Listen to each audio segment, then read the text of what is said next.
تیسری بات اب اور جان لیجئے، نظام خلافت کی پہلی اینٹ 1.5 سال کے اندر اندر رکھ دی گئی۔ قرارداد مقاصد ہم بحث کر چکے ہیں، پورا نظام خلافت اس میں موجود ہے۔ اور ایک بات اور، ابھی کچھ زیادہ عرصہ نہیں ہوا ہے، لندن میں پوری دنیا کی اسلامی تحریکوں کے کچھ لوگ جمع ہوئے، انہوں نے جائزہ لیا دنیا میں کس خطے سے اسلام کے احیاء کا اور نظام اسلام کے قیام کا امکان ہے، اور کنسنسس اس پر تھا کہ صرف ایک ملک ہے جس میں اس کا امکان ہے، اور وہ پاکستان ہے۔ امکان ہے، حالات جو کچھ ہیں وہ بہت برے ہیں، بہت برے ہیں۔ وہ میرا کتابچہ لے کر پڑھیے، 1 سال پہلے کی میری تقریر، پاکستان کے وجود کو لاحق خدشات و خطرات، اور یہ تقریر بھی میری ہے، وہ بھی چھپی ہے، وہ بھی اسی دور میں نے کی تھی۔ عالمی جو حالات ہیں دنیا کے، ان کے پس منظر میں اسلام کا مستقبل کیا ہے۔ لیکن یہ ہے کہ کوئی قدرت، مشیت اللہ کی اگر ہوگی تو کدھر سے آ جائے گا معاملہ ہم نہیں جانتے۔ جیسے قرآن میں کہا گیا، من یتق اللہ، جو شخص اللہ سے ڈرے گا، یجعل لہ مخرجا ویرزقہ من حیث لا یحتسب، اس کے لیے اللہ راستہ نکال دے گا اور وہاں سے رزق پہنچائے گا جہاں سے اسے گمان تک نہیں ہوگا۔ There can be کوئی ٹرن آف ہسٹری، جیسے راؤنڈ دی کارنر ہم کہتے ہیں، you never know what's round the corner۔ بہرحال ان دونوں کے سامنے مقصد یہ تھا، لیکن ہم بھٹک گئے، بہت بری طرح بھٹکے، بہت بری طرح بھٹکے۔ کچھ خود بھٹکے، کچھ ان کو بھٹکا دیا گیا۔ قرارداد مقاصد پاس کرانے کی سزا لیاقت علی خان کو دی گئی، شہید کر دیے گئے۔ اور اس میں حال ہی میں جو میرے علم میں کوئی 2 سال پہلے بات آئی ہے، وہ پہلے میرے علم میں نہیں تھی، اور آپ میں سے بھی بہت سو کے علم میں نہیں ہوگی۔ جب لیاقت علی خان نے دورہ کیا تھا امریکہ کا، وہاں یہودیوں نے ایک بہت اعلیٰ سطح پر ان کے لیے ایک ریسیپشن ارینج کیا، اور وہاں بڑے بڑے دولت مند جو یہودی تھے انہوں نے کہا اگر آپ اسرائیل کو تسلیم کر لیں تو ہم آپ کو یہ دیں گے اور یہ دیں گے اور یہ دیں گے اور یہ مدد کریں گے، اور اس طرح سے آپ کے لیے سہولتیں پیدا کریں۔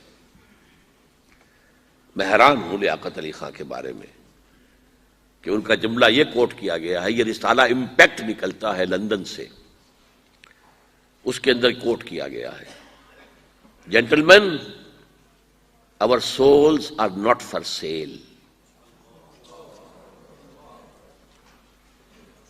اس کی سزا ہے جو دی گئی ہے، اور جس کا راز بھی فاش نہیں ہو سکا۔ قاتل کو فوراً قتل کر دیا گیا،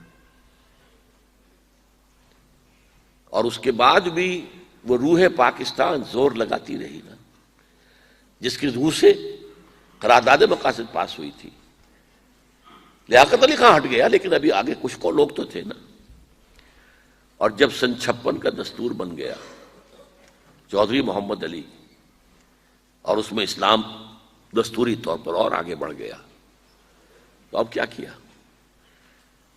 آپ کے کمانڈر ان چیف کو امریکہ بلایا گیا، پیٹھ پر ہاتھ پھیرا گیا، جیسے لیاقت علی کے ہاتھ کو پھیرنے کی کوشش کی گئی تھی، اور اس کو کہہ دیا گیا جاؤ حکومت کا بھی تختہ الٹ دو، دستور کو بھی طے کر دو، دستوریہ کو بھی لپیٹ دو، نہ رہے بانس نہ بجے بانسری۔ چنانچہ مارشل لا لگ گیا، دستوریہ ختم، دستور ختم، حالانکہ اسی 58 کے اندر اب اس کے تحت الیکشن ہونے والے تھے۔ تو میں کہہ رہا ہوں اس میں جو اپنوں کا حصہ ہے وہ میں آج اس وقت نہیں بحث کر رہا، ہماری غلطیاں کیا ہوئی ہیں، لیکن یہ کہ دوسرا شیطانی جو بھی دنیا کے اندر طاقتیں ہیں انہوں نے جو کچھ کیا ہے وہ میں نے آپ کو بتا دیا۔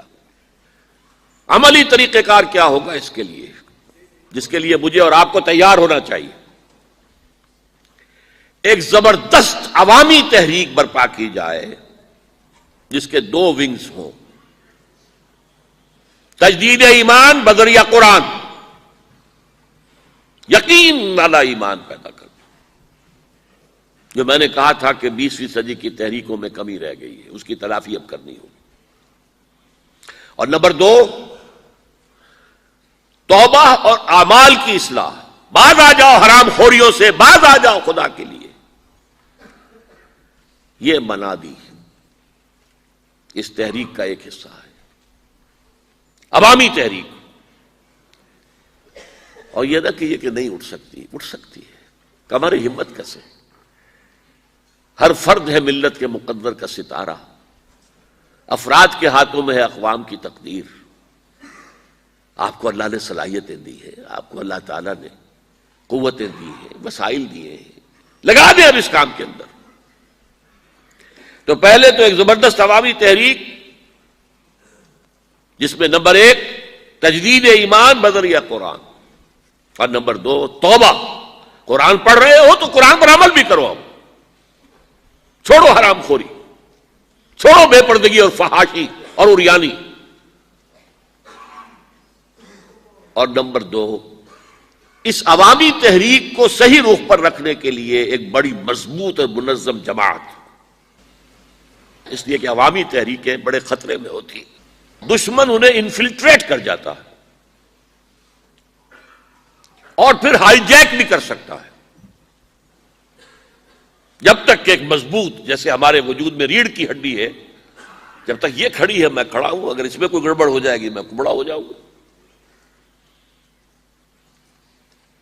تو عوامی تحریک کو صحیح سیدھے رخ پر رکھنے کے لیے ایک مضبوط جماعت، ڈسپلن، سب اطاعت والی، یہ 2 کام ہیں جو بظاہر احوال ناممکن نظر آتے ہیں، لیکن کوئی چیز ناممکن نہیں ہے۔ ہمت مرداں، مدد خدا۔ اس کے بعد اس عوامی تحریک سے وہی جو میں پرسوں بتا چکا ہوں، اسے مطالبہ کیا جائے دستور کو اسلامائز کرو، دستور سے نفاق ختم کرو، دستور میں چور دروازے بند کرو۔ اگر تو ایسا ہو جائے تو it will be soft revolution, یہ اصطلاح حمید گل صاحب نے استعمال کی تھی۔ تدریجاً اسلامی احکام بننے اور نافذ ہونے شروع ہو جائیں گے۔ اس کی تجویز میں آپ کو پڑھا چکا ہوں، وہ جو لیفلٹ تھا وہ بھی ہم نے مطالعہ کیا تھا باقاعدہ لفظ بلفظ۔ اور اگر یہ نہیں ہوتا تو یہی عوامی تحریک ایک پرامن لیکن احتجاجی اور مزاحمتی تحریک کی حیثیت سے میدان میں آئے، اور اپنے اس جوش اور خروش اور اپنے ذوق شہادت سے جانیں دے کر اور نظام کو تلپٹ کر دے، جس کا نام انقلاب ہے۔ انقلاب خون دیے بغیر نہیں آتا، کبھی نہیں آیا۔ اگر آ سکتا تو حضور کے دست مبارک سے آتا، اگر وہاں بھی سینکڑوں صحابہ کی جانیں گئی ہیں، اور ایک ایک صحابی کی جان ہم جیسے لاکھوں مسلمانوں کی جان سے زیادہ قیمتی ہے۔ ان کی جانوں پر انویسٹ کیا تھا محمد نے اپنے آپ کو صلی اللہ علیہ وسلم، 13 برس تک جن پر محنتیں کی ہیں اور جن کا تزکیہ کیا، جن کی تربیت کی ہے، جن کو تعلیم دی ہے۔ اندازہ کیجئے کہ حضرت حمزہ کی جان کی کیا قدر و قیمت ہوگی۔ شہید ہوئے کہ نہیں؟ جانے دیے بغیر نہیں ہوگا۔ خليل بالقرآن هو إمامنا على هداية الله آمتنا، كلام ربنا هدايتنا، عطاء جبريل على رسولنا